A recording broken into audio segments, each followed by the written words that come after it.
Tadi agendanya itu kan pemeriksaan saksi yang showroom ya, showroom yang beli mobilnya almarhum.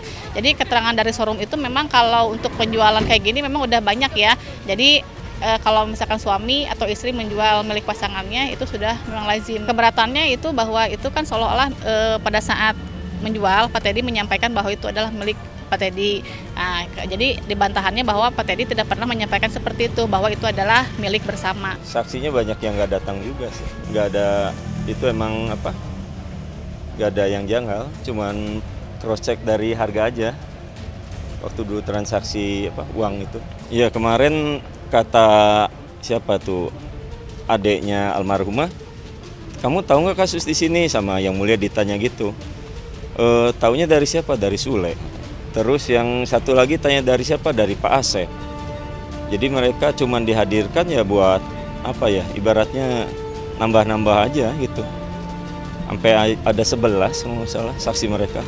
Kalau saudara Teddy mengatakan bahwa dia tidak tahu bahwa mobil itu milik Rizky Febian, itu tidak benar sama sekali, karena setelah almarhum Lina meninggal ya, itu Rizky Febian itu melalui saudara-saudaranya, melalui Pak Sony gitu ya, melalui Pak Ecet sudah meminta kepada saudara Teddy agar kendaraan tersebut dikembalikan.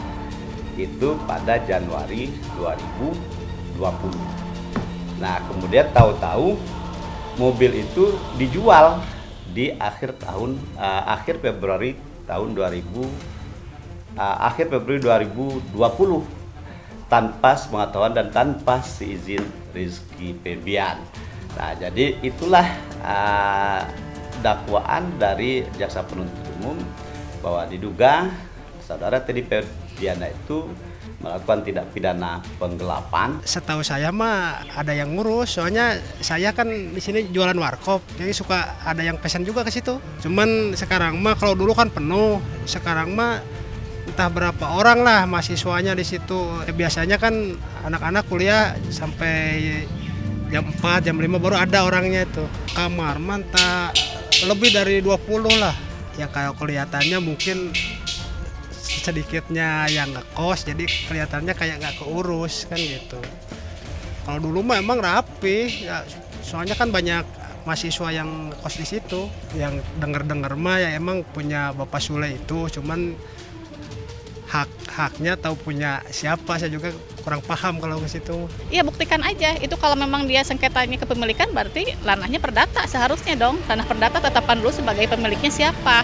Tapi kalau memang ini ranah ke waris berarti harus tetapkan dulu siapa ahli warisnya, apa menjadi aset warisnya, itu aja. Ya, saya berusaha kooperatif aja ya, dari awal, dari tahun 2020 itu udah tahu sendiri kan. Wajib lapor, BAP, tambah kemarin udah hampir 3 tahun kasusnya nggak beres-beres nih. Ya nggak tahu juga, itu kan narasi mereka. Kalau kita main bukti ada, faktanya ada, itu aja sih.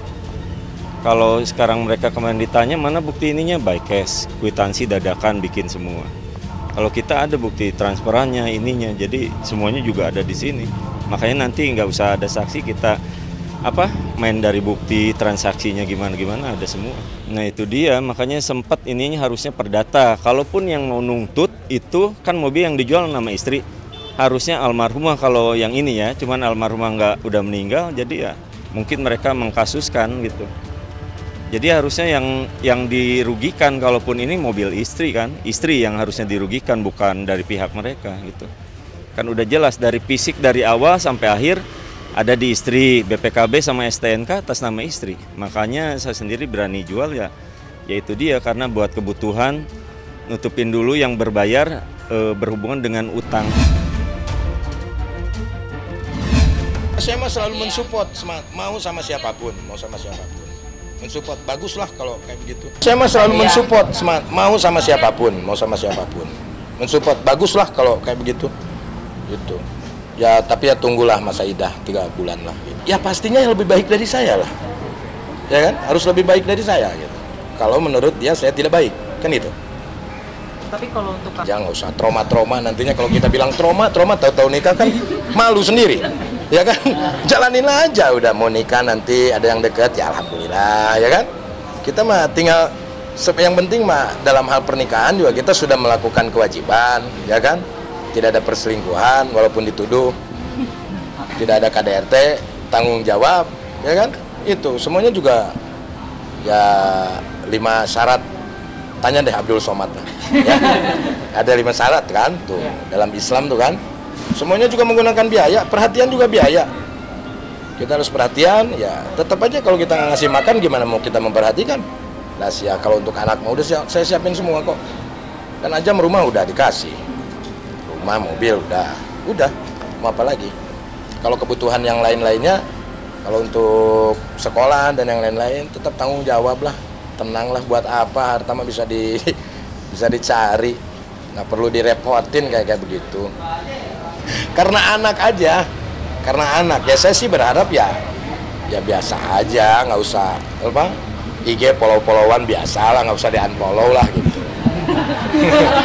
Ya biasa aja kalau saya mah, cuman kan masing-masing personal punya hak untuk ya mungkin dia ya biar nggak terlintas kenangan atau apalah. Itu mah rahasia lah, ya tidak perlu diungkapkan. Semua perasaan tuh nggak perlu diungkapkan ke media sosial, ke ya media-media nggak perlu. Cukup saya yang tahu aja lah. Mau kesedihan, mau kebahagiaan, apapun, udah cukup saya yang tahu aja. Kita lihat aja lah ke depannya lah gitu ya. Oh banyak. Sama produser, sama kreatif, sama kalian juga belum lah. Masa baru berapa bulan udah punya pasangan lagi gimana sih? Enggak, habis vaksin. Ngeriang habis vaksin, ingat ayahnya kali. Tapi mau dibawa ke Tambun nggak sih? Ya mau lah, tapi kan masih bayi. Masih, ya saya harap sih dia nggak terlalu capek aja sih. Maksudnya kesana kemari gitu. Syuting sana, syuting sini. Gitu aja. Saya setiap hari sama anak-anak yang dari mamanya dulu juga setiap hari kalau lagi nggak ketemu. Ngelihat Azam sekarang udah aktif gitu, gimana Kang? Ya seneng lah, siapa yang nggak seneng. Kakak-kakaknya juga seneng semua, alhamdulillah. Nggak tentu, kadang kan Ajamnya juga ikut syuting, terus kadang lagi di mana. Mungkin kalau mau ketemu Ajam nunggu dari mamanya lah. Mamanya nih Ajam lagi di rumah, gitu. Tapi kadang-kadang juga kan dia juga sibuk, nggak ngasih tahu. Ya untungnya ada yang ngasuh kan sama saya sama Wati lah. Tapi khawatir nggak Kang? Ya kalau khawatir pastilah namanya orang tua. Soalnya masih bayi lah. Pastilah, kangen banget lah. Nggak bisa diungkapkan dengan kata-kata lah kalau untuk itu. Ya nggak apa-apa, rezeki untuk mamanya, nggak apa-apa. Nggak terlalu gimana-gimana. Yang penting mah bisa menjaga aja, menjaga kesehatannya, waktu tidurnya, waktu istirahat anak bayi, makannya itu aja sih. Nggak dibatasin, mau kapan saja. Cuman kan jarang di rumah juga. Gitu. Jadi kalau misalkan saya ngabarin ke Wati kalau misalkan Ajam lagi di rumah, kalau mamanya lagi kerja kasih tahu gitu. Tapi kadang-kadang Wati ngasih tahu, sayanya kerja. Kadang-kadang sayanya pengen ke sana, Ajamnya lagi kerja gitu.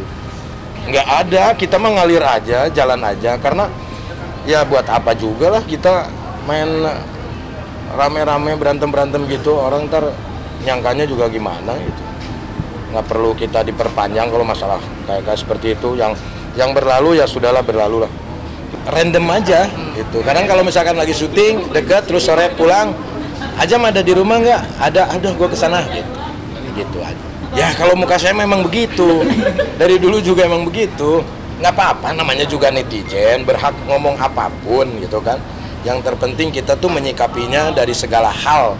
Kalau misalkan kita dibully, dihujat, dan yang lain-lain, ya kita hadapi dengan tenang, tapi kita ambil yang positifnya, yang menurut kita tuh, oh iya bener juga ya, gue salah. Kita ambil yang positifnya, ilmu semuanya itu sebetulnya, kan?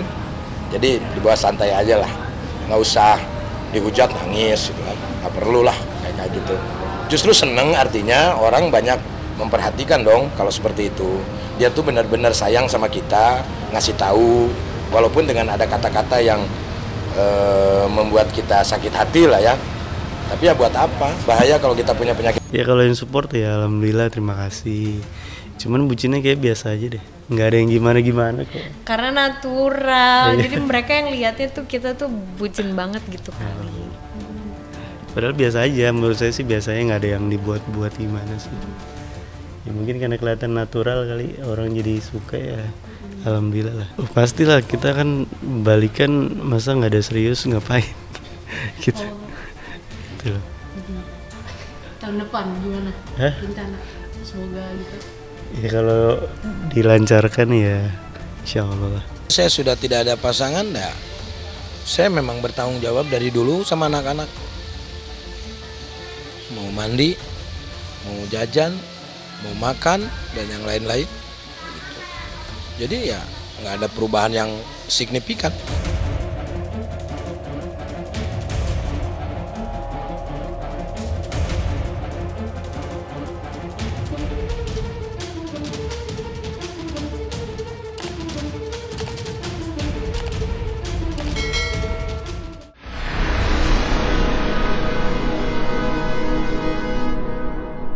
Jadi jangan lupa untuk subscribe Cumi Cumi.